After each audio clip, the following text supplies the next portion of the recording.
Kami melakukan reconnaissance menggunakan Nmap untuk mendeteksi service dan port yang aktif pada localhost.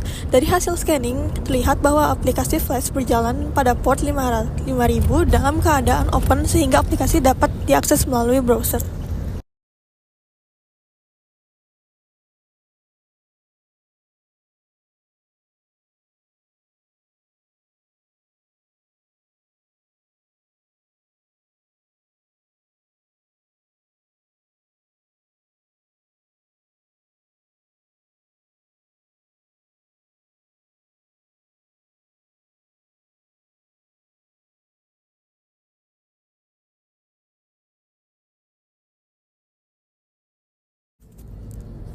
Kami menggunakan Zap untuk melakukan reconnaissance dan scanning terhadap aplikasi web. Zap berhasil mendeteksi endpoint seperti login, register, card, dan admin produk yang kemudian digunakan untuk pengujian vulnerabilities lebih lanjut. Selain itu, Zap juga mendeteksi beberapa security alert yang dapat dijadikan rekomendasi perbaikan.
Baiklah, selanjutnya saya akan bahas mengenai tahap threat modeling untuk aplikasi e-commerce kami. Jadi pada tahap ini kami mengidentifikasi bahwa aset paling kritis kami adalah database SQLite dan juga sesi pengguna. Titik masuk utama atau trust boundary yang kami awasi ketat adalah form login, kolom pencarian dan panel input, dan juga endpoint checkout. Kami memprioritaskan 4 skenario ancaman utama dengan risiko tinggi. Yang pertama yaitu ada SQL injection pada kolom pencarian yang bisa membocorkan database. Lalu yang kedua yaitu kode injection atau XSS pada form input deskripsi produk yang bisa mencuri sisi pengguna. Yang ketiga itu adalah broken authentication mitigation, jadi melalui serangan brute force pada form login. Dan yang keempat yaitu adalah CSRF yang menargetkan endpoint manipulasi keranjang dan juga checkout. Jadi untuk analisis ini kemudian kami jadikan acuan untuk dieksekusi pada tahap scanning dan exploitation yang akan dijelaskan oleh rekan saya selanjutnya. Terima kasih. Halo semua, saya Gabriel dan hari ini saya akan menjelaskan atau membahas tahap scanning dan enumeration pada aplikasi PKPLify.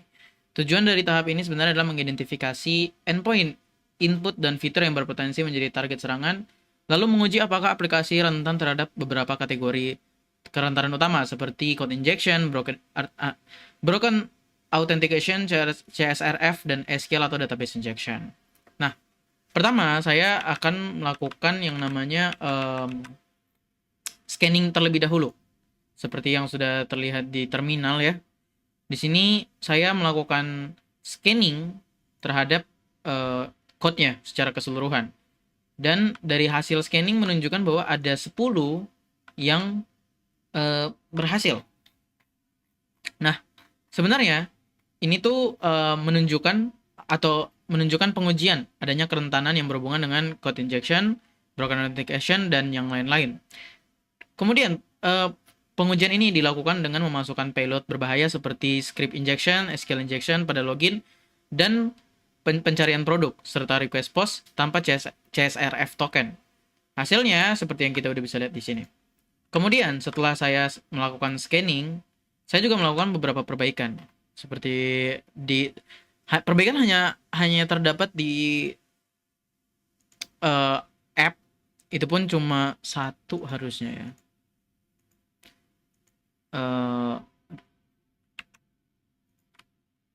Nah, setelah melakukan perbaikan, saya juga akan menjalankan semua tes aplikasi menggunakan perintah yang ada di sebelah sini. Sebentar.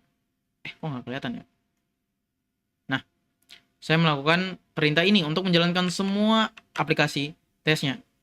Dan hasil pengujiannya menunjukkan 16 yang berhasil, yang berarti fitur utama aplikasi tetap berjalan dengan baik setelah mekanisme keamanan diuji dan diperbaiki. Validasi ini memastikan bahwa perlindungan terhadap input berbahaya, autentikasi, CSRF, dan database injection tidak merusak fungsionalitas utama dari aplikasinya.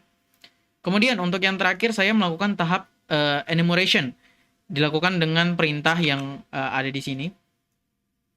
Nah, ini tuh gunanya untuk menampilkan seluruh root yang tersedia pada aplikasi PKPLify. Hasil enumeration menunjukkan bahwa endpoint utama seperti /product, /login, /cart, /checkout, serta endpoint admin seperti /admin, /products. Informasi ini digunakan untuk mengidentifikasi entry point yang menerima input pengguna dan menentukan target pengujian pada tahap scanning nanti. Jadi sekian penjelasan scanning dan enumeration dari saya, Gabriel. Selanjutnya akan dilanjutkan oleh rekan saya.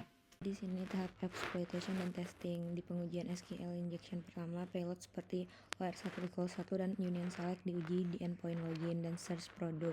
Hasilnya login bypass gagal dan tidak terjadi data leak sehingga aplikasi dinyatakan aman dari SQL injection.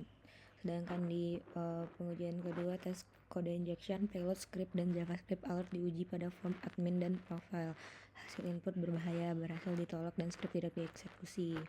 Terus di pengujian broken authentication dilakukan brute force login dan akses endpoint admin menggunakan user biasa. Hasil rate limiting aktif dan akses admin ditolak dengan respon 403 forbidden. Pada pengujian CSRF request post tanpa CSRV token diuji pada endpoint card dan checkout. Hasil request langsung ditolak oleh server. Berdasarkan seluruh pengujian, semua payload serangan berhasil dicegah dan kontrol keamanan aplikasi berjalan dengan baik.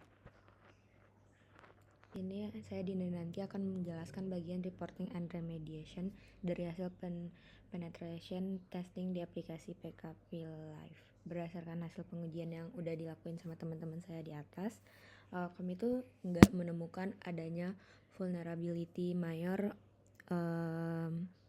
yang berhasil dieksploitasi karena seluruh payload serangan itu berhasil kami tangani oleh kontrol keamanan yang udah diimplementasiin di aplikasi. Tapi masih ada ditemuin beberapa aspek keamanan yang perlu kami tingkatkan. Yang pertama itu ada di endpoint logout dengan kategori CSRV.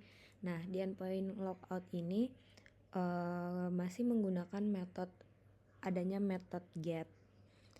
Sedangkan endpoint itu tuh bakal bisa diakses langsung melalui link eksternal tanpa validasi CSRV token. Dampaknya itu pengguna bisa dipaksa logout ketika membuka link dari situs lain. Severity untuk vulnerability ini berada pada level medium dengan CFSS score 4.3. Langkah reproduksi yang bisa dilakuin tuh pertama login ke aplikasi, kemudian mengakses endpoint /logout menggunakan metode get dan session link langsung terhapus tanpa konfirmasi tambahan. Itu tuh rekomendasi yang kami harapkan adalah mengubah endpoint logout menjadi metode post dan menambahkan validasi CSRF token. Saat ini status vulnerability sudah berhasil di remediation. Yang kedua itu ada rate limiting pada endpoint login.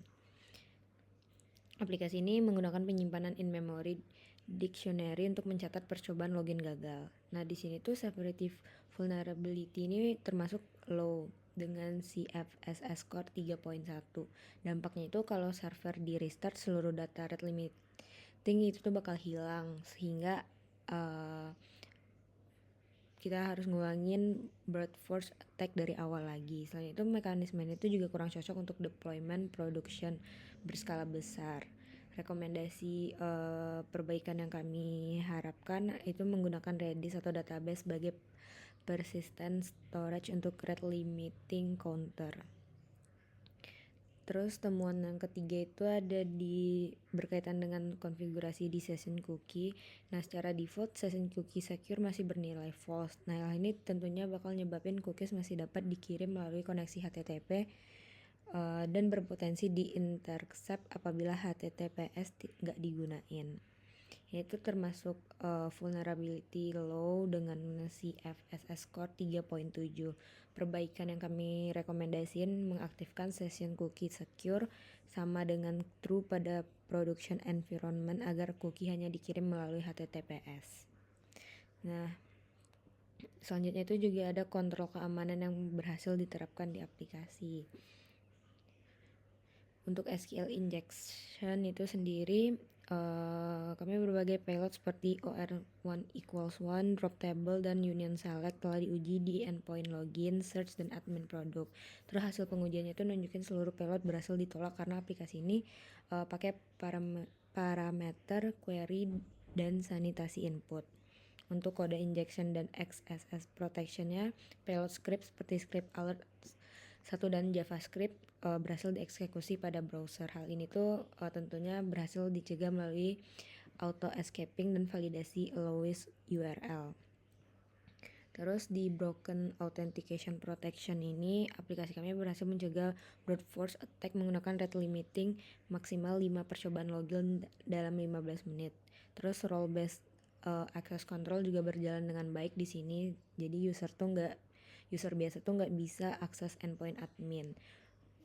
Sedangkan untuk yang terakhir CSRV protection, seluruh request post tanpa CSRV token berhasil ditolak dengan respon 400 BAT request menggunakan Flash WLF CSRV Protect middleware.